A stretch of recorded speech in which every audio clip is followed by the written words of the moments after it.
Baiklah anak-anak, bismillahirrahmanirrahim. Assalamualaikum warahmatullahi wabarakatuh. Tetap semangat ya kalian dalam menjalankan aktivitas dan selalu dalam lindungan Allah Subhanahu wa taala serta dalam keadaan sehat walafiat. Amin ya rabbal alamin. Baiklah, materi pagi hari ini hari Selasa kelas 4 pelajaran PAI Pendidikan Agama Islam, yaitu tentang mari berperilaku terpuji, bab pelajaran ketiga. Minggu lalu kita sudah membahas tentang beriman kepada malaikat Allah. Nah, sekarang kita akan belajar tentang mari berperilaku terpuji. Apa sih mari berperilaku terpuji itu? Mari berperilaku terpuji yaitu adalah kita sebagai umat muslim wajib mengamalkan perilaku dalam kehidupan kita yang sesuai dengan Nabi kita ajarkan kepada kita.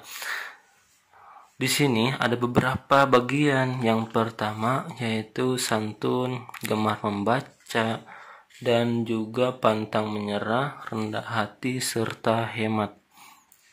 Nah, di sini yang paling pertama kita akan membahas yang pertama dulu, yaitu adalah santun.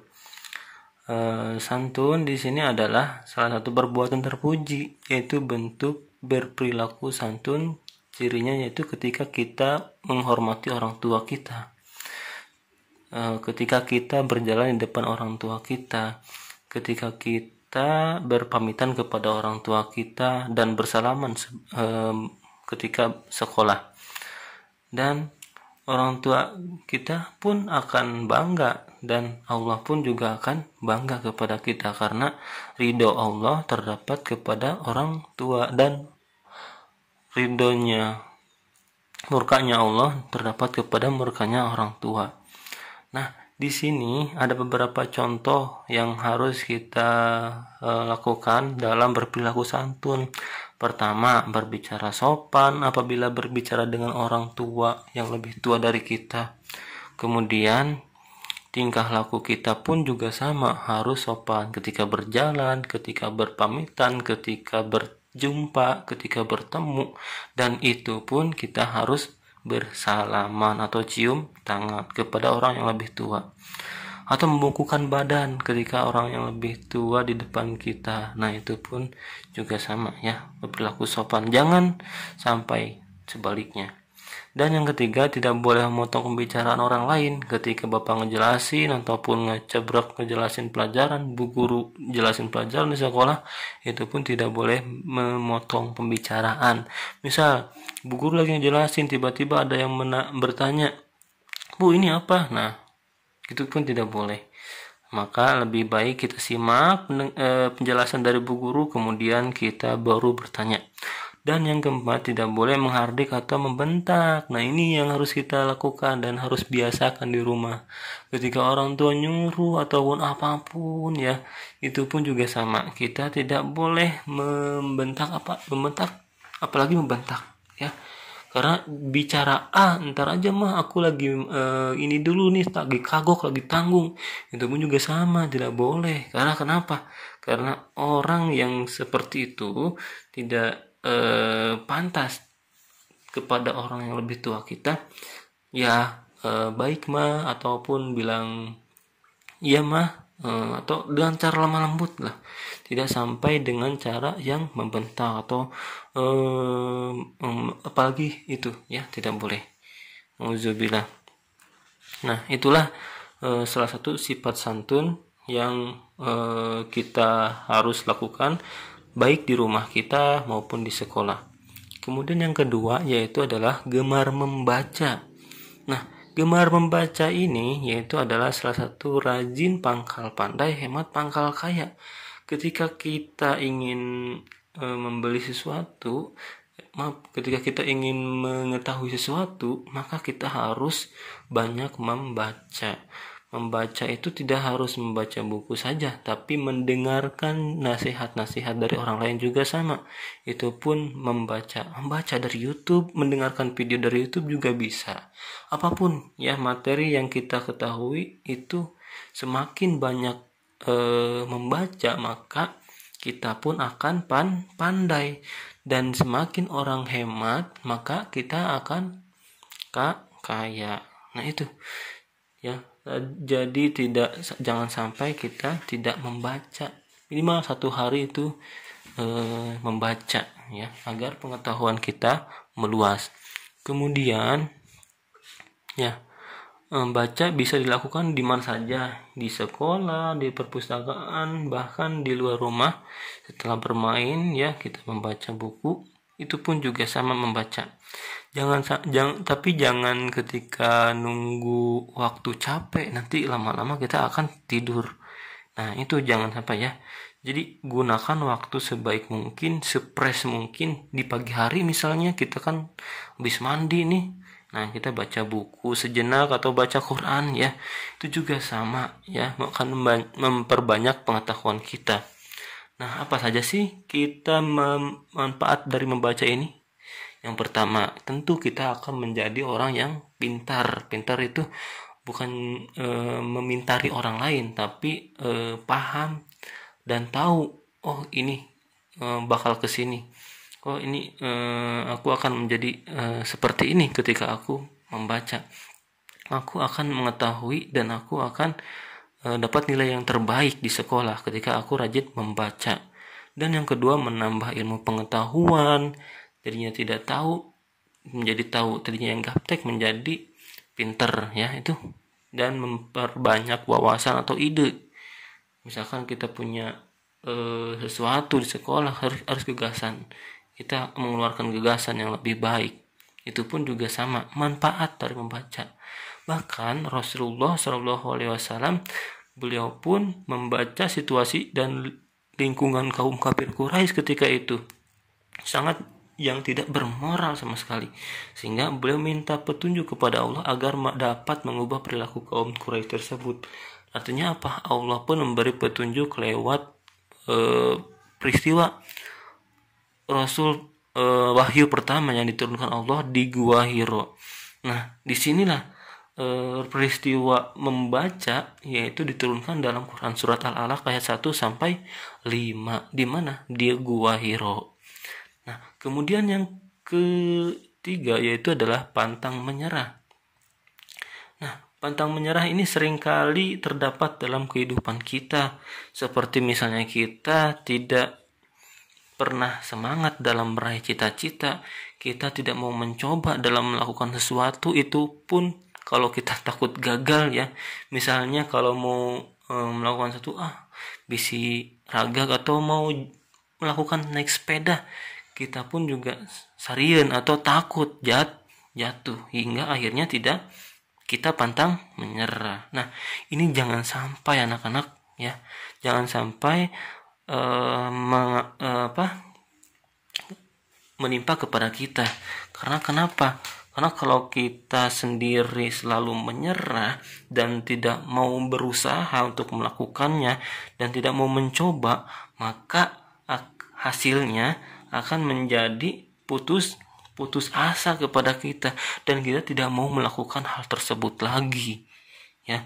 Jadi harus apa? Harus tetap semangat dan harus tetap berusaha. Tentunya kita harus cari teman yang lebih semangat lagi dari kita hingga kita akan termotivasi oleh dia, atau kita bisa minta bantuan bimbingan orang tua kita ya untuk belajar bersepeda. Oh, si itu bisa, masa aku tidak bisa? Nah, gitu ya. Hingga kita akan bersemangat dan tetap semangat selalu mengikuti keinginan kita. Nah, kemudian yang keempat yaitu rendah hati. Semangat boleh, tetap semangat, tapi harus dengan rendah hati. Kenapa harus rendah hati? Karena rendah hati adalah salah satu perilaku terpuji yang perlu kita ketahui dan kita lakukan. Kebalikan dari perilaku rendah hati adalah sombong. Nah, di sini kita diajarkan ketika sudah bersemangat dan meraih cita-cita, maka kita diajarkan untuk rendah hati. Nah, Kemudian ketika kita rendah hati, kita pun akan disukai oleh teman kita, ya. Kita rendah hati di depan sikap orang yang lebih rendah lebih rendah lagi dari kita. Contoh ketika kita punya uang banyak, ya. Kita berjalan di depan orang yang tidak punya itu seperti apa? Jangan sampai kita menampakkan kekayaan kita di depan orang yang tidak punya, ya. Dia jalan kaki, kita pakai motor atau sepeda, ya. Ayo ikut. Nah, itu kan lebih baik. Atau maaf ya, aku duluan, ya. Jangan sampai kamu itu. Nah, jangan. Masih jalan kaki sedangkan aku. Nah, itu jangan sampai menimpa kepada kita sikap yang seperti itu. Terkadang ada hati ini ingin dilihat oleh orang lain. Maka ya salah satunya tadi, bersikaplah rendah hati. Ya. Rendah hati yaitu adalah perasaan yang iba belas kasihan kepada orang lain yang tidak punya, ya. Agama Islam melarang umatnya untuk menghina orang yang lebih miskin. Nah, ini tidak boleh, ya. Jadi rendah hati adalah salah satu sifat terpuji yang disukai oleh Allah. Di antaranya apa saja sih contohnya? Yang pertama, sikap tenang dan sederhana. Kita harus bersikap tenang dan sederhana di depan orang lain. Baik orang lain itu punya lah, ataupun orang yang tidak punya. Kemudian yang kedua, kita suka menolong dan memberi kepada orang lain, ya. Jadi ketika kita punya apapun, uang, ya, makanan, jangan pelit dan jangan menyendiri, ya. Lebih baik bergabung dan kita ajak orang lain itu untuk merasakan atau mencicipinya. Kemudian menghargai orang lain dan tidak menghina. Ya, ini seringkali ketika kita udah punya apa-apa nih banyak, jangan sampai kita kayak tadi di depan orang kita lewat, kemudian orang tersebut tidak punya sepeda, kita malah mencaci makinya. Nauzubillah, jangan sampai. Kemudian tidak memamerkan kepintaran dan hartanya di depan kelas. Kita pun ketika dipanggil guru, pintar, tepuk tangan.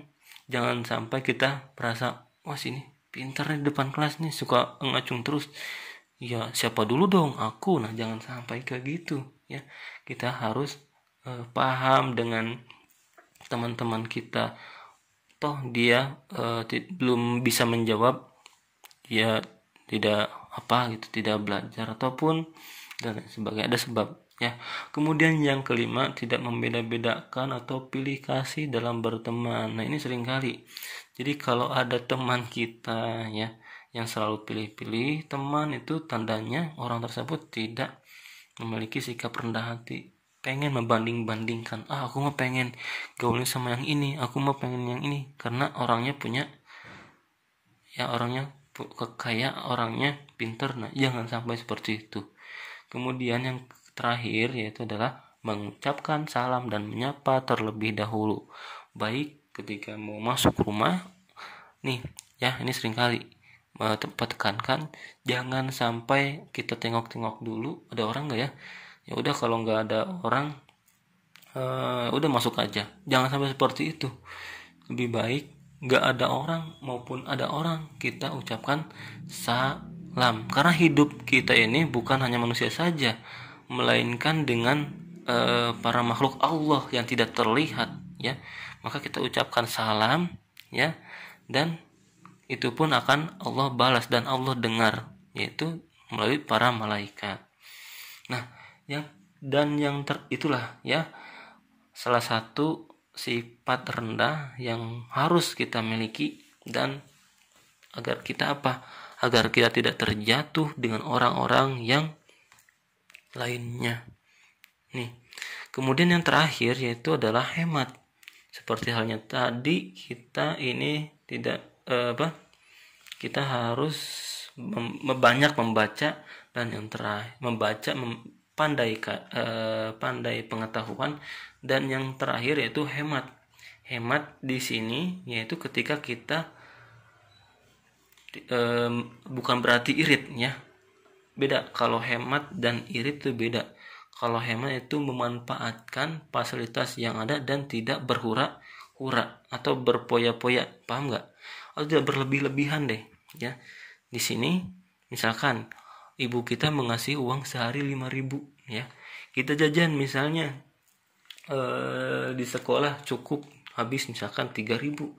Nah, 2.000-nya ini buat kita tabung. Nah, itu pun juga sama, hemat. Ya. Jadi jangan sampai borosan, ya. Nah, ini pun halnya yang tidak baik buat kita kalau misalnya kita boros, karena boros itu adalah sangat merugikan, ya. Baik merugikan kita, merugikan orang tua, bahkan merugikan teman-teman kita di sekelilingnya, ya. Dan Allah pun sangat membenci orang yang boros. Nih, boros ini bukan berarti uang saja, tapi juga makanan. Ini seringkali kita sepelekan. Ambillah secukupnya, kata Allah kan begitu, ya. Jangan sampai ambil berlebih-lebihan, kalau sudah kenyang ya udah, ya. Jangan sampai ngambil banyak kemudian sudah kenyang dibuang. Nah, ini jangan sampai. Nah, ini akan menjadi apa? Mubazir. Sungguhnya orang yang mubazir itu adalah lebih dekat kepada setan. Nah, ini jangan sampai, ya. Jangan sampai kita termasuk kepada orang yang boros. Tapi apa? Tapi bersikaplah sehemat mungkin, hemat dalam mengatur waktu, hemat dalam mengelola uang, hemat dalam membeli makanan. Apalagi dalam keadaan pandemi kayak gini, ya enggak? Jangan bentar-bentar Grab, bentar-bentar. Nah, itu kan boros, ya enggak? Ya sedikit hematlah, bentar-bentar shopping, jangan, sedikit hematlah, ya, apalagi dalam keadaan situasi pandemi seperti ini. Nah, itulah adik-adik mungkin yang Bapak sampaikan, semoga bermanfaat, dan silakan kalian kerjakan LKS halaman 28 bagian ABC sampai bagian 30 B dan C.